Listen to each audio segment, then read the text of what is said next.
মা মেয়েকে ডাকছে, এটা মানে বারবার আসছে। আমি জানি না এই গল্পটা আমাদের সাহিত্য বা ইংলিশের ক্লাস নাইনের বইয়ে থাকার কতটা প্রয়োজন।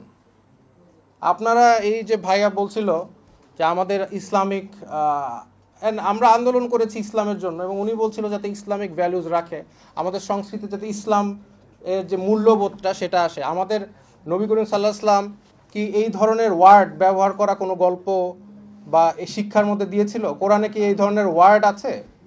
তাহলে আমাদের এই ওয়ার্ডের এই গল্পের, এবং আমি লেখক যিনি লিখেছে গল্পটা তার ব্যাপারে খুঁজলাম, সে হচ্ছে একজন নারীবাদী। তো যার কারণে আরেক জায়গায় মা তার মেয়েকে বলছে এই একই গল্পে যে এই ওষুধটা এভাবে বানাতে হবে যেখানে তোমার বাচ্চা সৃষ্টি হওয়ার আগে বাচ্চাকে তোমরা ফেলে দিতে পারো। নাউজুবিল্লাহ। এই গল্প তারা হচ্ছে 2025-এ এসেছে। এই জন্য আবু সাইদ শহীদ হয়েছিল নাকি? এই জন্য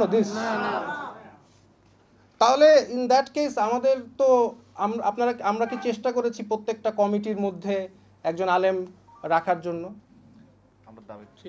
না, দাবি তুললে তো হবে না, আন্দোলন তো আমরাও করেছি, আমাদের এখানে স্টেক আছে না, শুধু দাবি তুললে হবে? তো যার কারণে এটা তো আপনারা দেখবেনই, এবং এখনো এটা যেহেতু বই পাবলিশ হয় নাই, এখনো পরিবর্তন করার সময় আছে। আমি চাই যে আপনারা একটু চিন্তা করেন যে আমাদের সংস্কৃতির সাথে এই ধরনের গল্প যায় কি।